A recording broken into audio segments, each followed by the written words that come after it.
Le 6 janvier 1977, à Montréal, Madame Florida Malbeuf est assise dans sa cuisine en pleine nuit. D'où elle se trouve, elle aperçoit une sorte de grande assiette de 5 mètres de diamètre en train d'atterrir sur le toit d'une des maisons d'en face. Elle n'en croit pas ses yeux, mais elle doit pourtant se rendre à l'évidence. Tout à coup, elle voit apparaître 2 silhouettes qui s'avancent jusqu'au bord du toit. Elle est trop loin pour distinguer leurs traits, mais ces êtres paraissent vêtus d'une combinaison blanche ajustée. Il y en a un qui est sorti de la soucoupe, puis il est allé jusqu'au bout du toit, là. Il a regardé en haut, en bas, à gauche, à droite. Puis là, il est retourné dans la soucoupe. Mais ils étaient 2. Presque aussitôt, Mme Malbeuf voit de nouveau la soucoupe qui, cette fois, s'élève dans les airs et s'éloigne rapidement vers le sud. Craignant malgré tout d'avoir été victime d'une mauvaise plaisanterie, Mme Malbeuf se refuse d'appeler la police.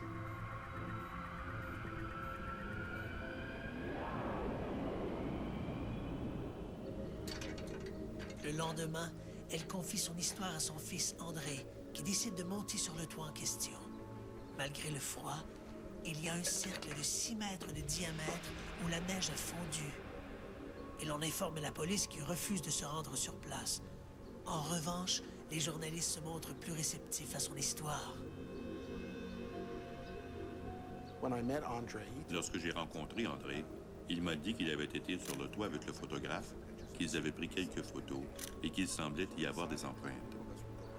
Alors, avec un petit groupe, nous avons décidé de monter pour aller voir de quoi il s'agissait exactement.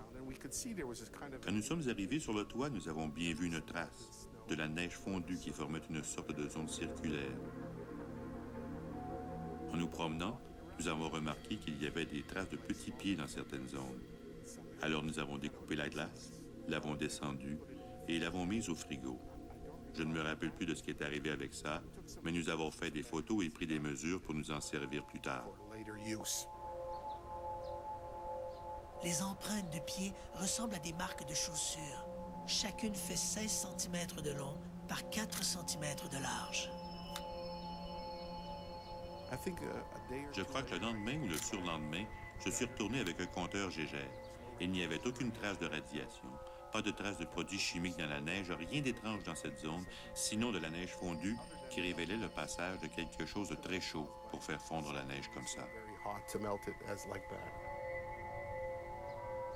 Malgré l'enquête des ufologues, l'affaire Malbeuf ne sera jamais expliquée. C'est également une trace mystérieuse qui caractérise l'affaire de Sainte-Marie de Monnoir.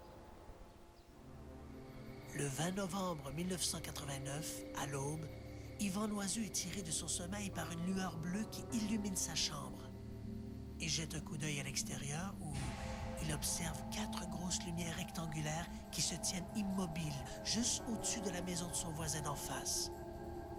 Le phénomène dure un bref moment, puis, ensemble, les 4 lumières s'éteignent d'un coup.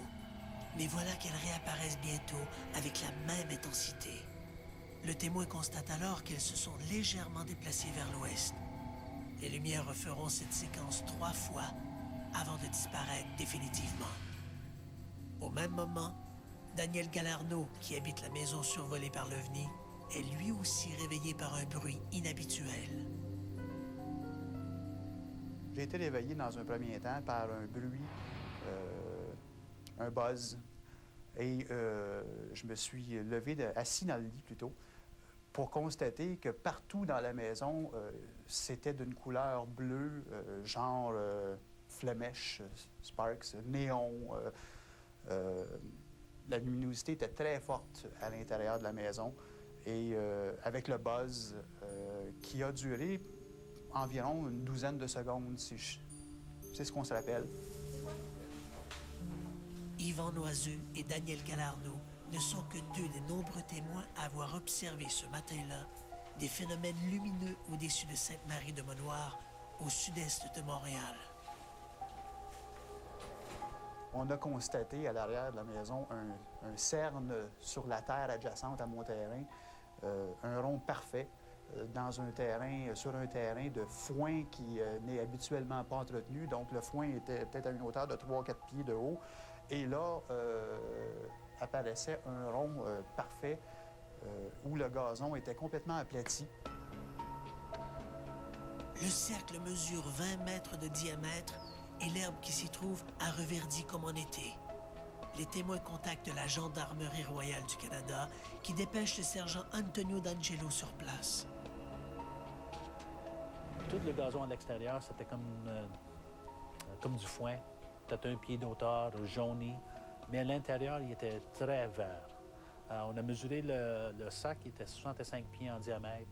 J'ai bien vérifié alentour, il n'y avait pas de traces de pieds qui avaient écrasé le gazon. Donc, c'était vraiment ondulé, si on veut. On dirait que quelque chose qui est posé par-dessus, comme un ventilateur. 9 semaines après les événements, des échantillons d'herbe et de sol sont acheminés au département des sols de l'Université Laval, où le docteur Jacques Debroux procède aux premières analyses. Ces résultats sont renversants. Comme conclusion, on peut tirer à partir des analyses que les échantillons, par exemple, en matière végétale, prises à l'intérieur sont 2 fois plus élevés qu'à l'extérieur.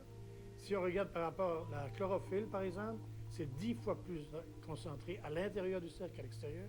Et à l'azote, la même chose, 2 fois plus concentré à l'intérieur qu'à l'extérieur du cercle. Avec des échantillons qui ont été récoltés au cours de l'hiver, donc au mois de février, les sols sont en général gelés. Et je ne connais pas de phénomène qui pourrait amener à une mutation pareille quand on compare les résultats IN et les résultats ODDS. Moi, je comprends. Non. 9 mois après l'incident, une seconde analyse est effectuée sur de nouveaux échantillons. Les résultats indiquent encore des taux d'azote et de chlorophylle anormalement élevés. On note aussi sur le site une végétation tout à fait atypique au reste de l'environnement. La trace de Sainte-Marie-de-Monnoir restera visible très longtemps. Cette trace-là est demeurée apparente tout au moins un minimum de 3 ans, jusqu'à ce que les terres soient vendues à côté et qu'on commence à entretenir de façon régulière, à couper le gazon. Bien sûr, des incidents comme l'affaire Malbeuf ou Sainte-Marie-de-Monnoir ne nous forcent pas à accepter l'hypothèse extraterrestre. De l'autoroute transcanadienne. Canadien d'origine polonaise, Michalak est mécanicien pour une compagnie de Winnipeg, mais sa passion véritable est la prospection minière. En ce magnifique samedi matin, il compte marcher jusqu'à Falcon Lake pour y faire un peu d'exploration.